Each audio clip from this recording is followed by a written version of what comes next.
Richardson in for Malika Andrews. We've got Ramona Shelburne, Mark Spears, Udonis Haslam joins us remotely. You got any fun plans, summer plans, Mark? Last day of NBA Today for the summer. No, I'm going to go see Michael Eaves going to the University of Kentucky Hall of Fame. That is awesome. He's got me going to Lexington, Kentucky on my off-season. That's great. That's a very worthy reason. Ramona, anything? I'm getting away for a long weekend. Good.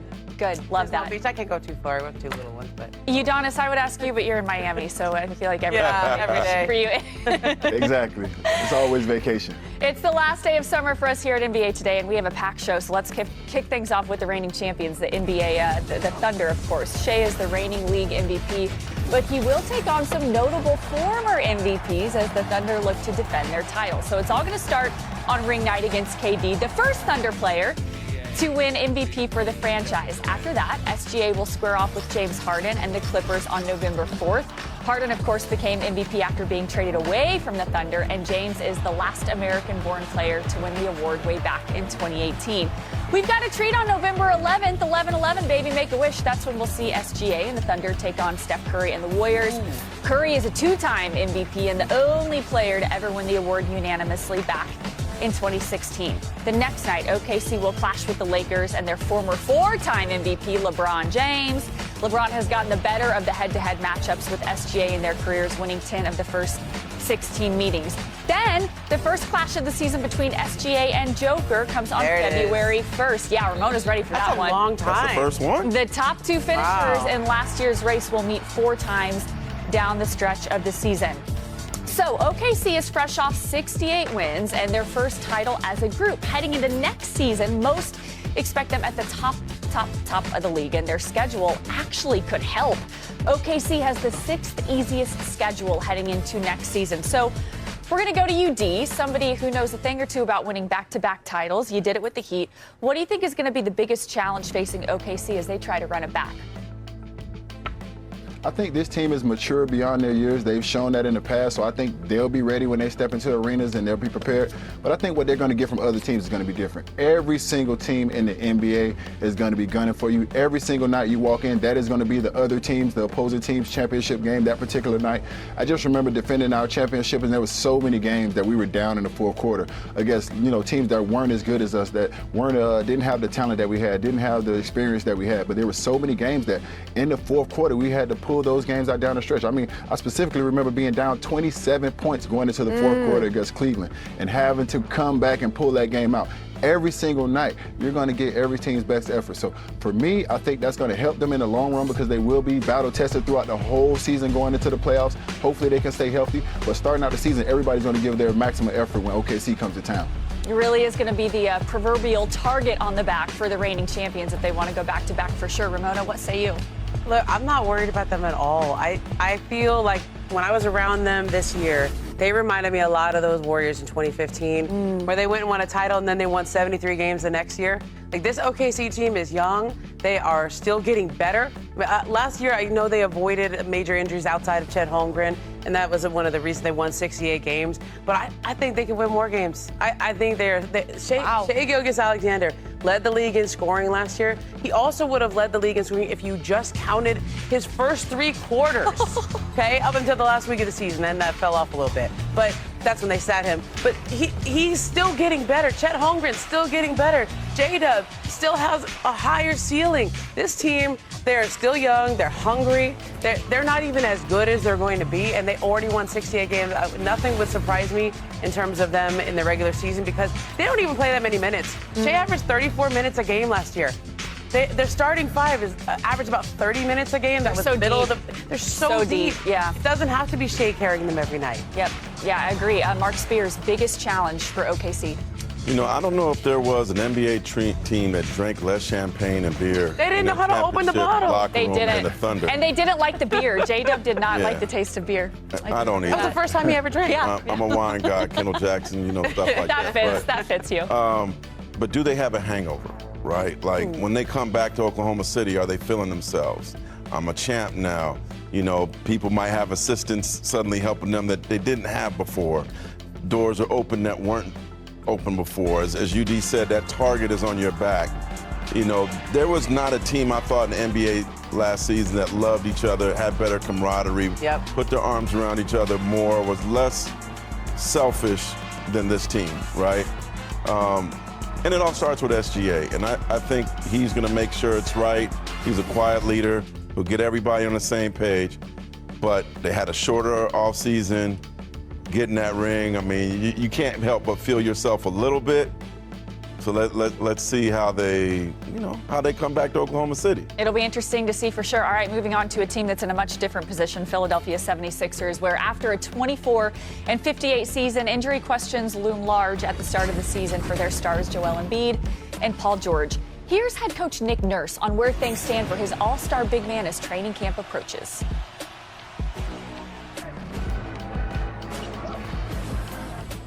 Not sure. I know things. All the news is positive. I know he's working very, very hard, and I think things look good. Whether he's ready for training camp or not, I think there's maybe a lot more decisions than that to make before we get there. But our main thing is that he's healthy to play and play to his near his capabilities, because he's awesome. No doubt about that. He is. When he's on the floor, any night he's out there, we got a chance to win, which is amazing. And we just want to make sure and get him healthy. So the 76ers will be one of the teams with the most back-to-back games next season.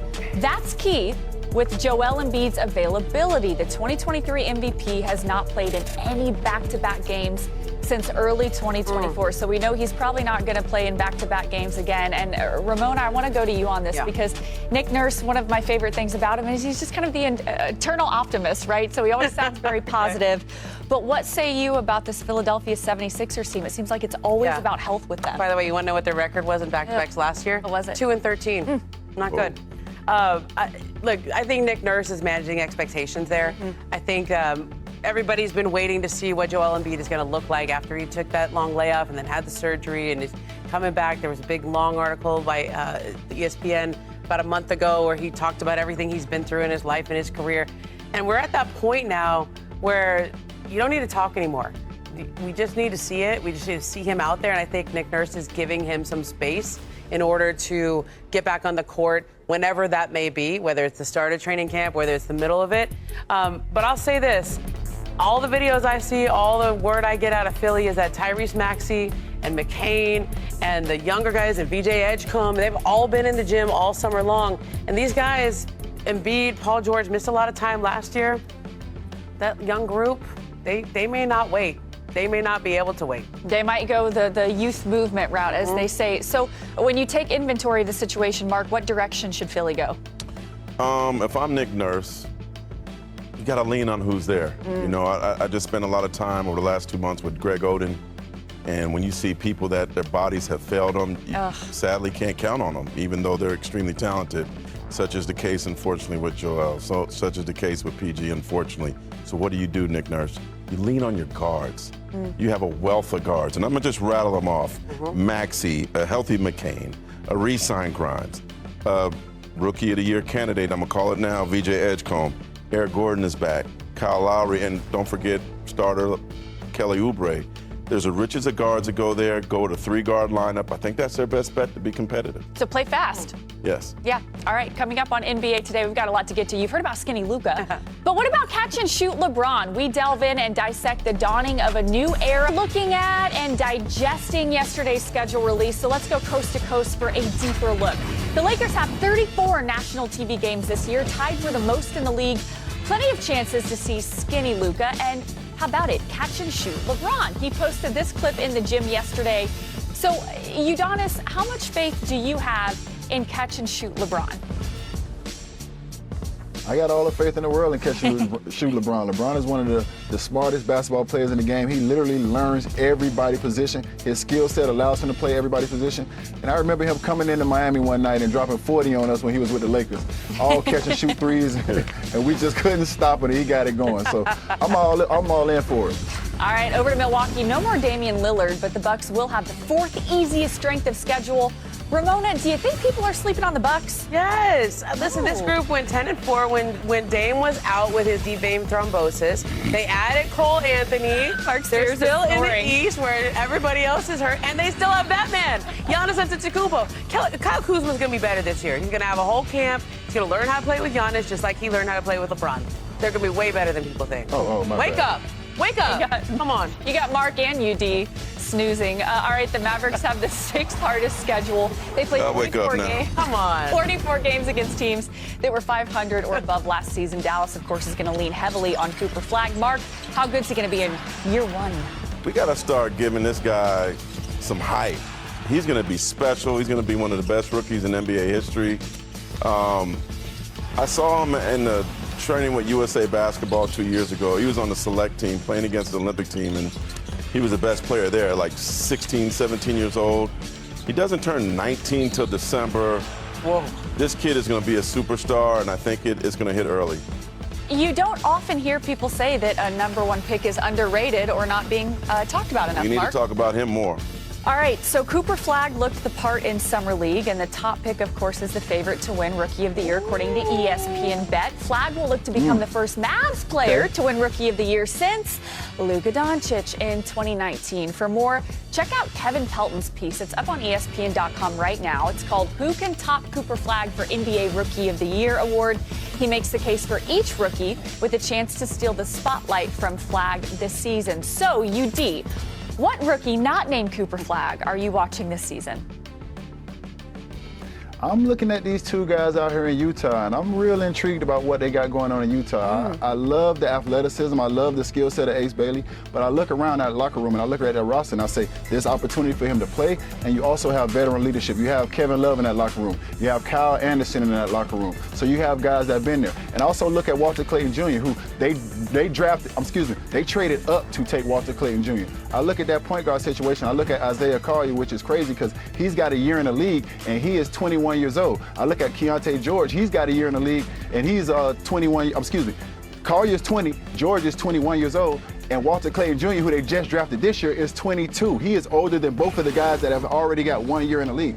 So I look at this team and I say, Utah is going to give these guys an opportunity to grow, an opportunity to make mistakes, and I think this is an opportunity for these guys to see what they have in the future with these young boys. So I'm going to watch these guys. UD, where did he go to school?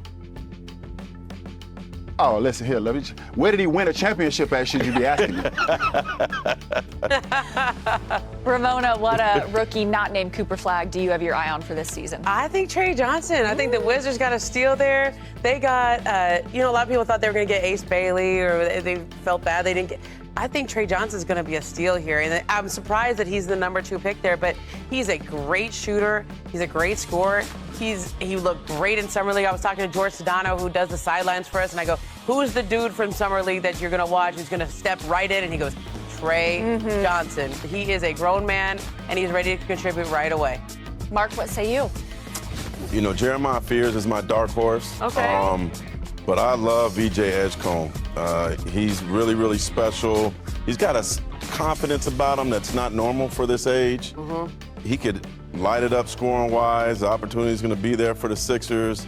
I think he's not scared. I think he's going to walk in, make a big difference.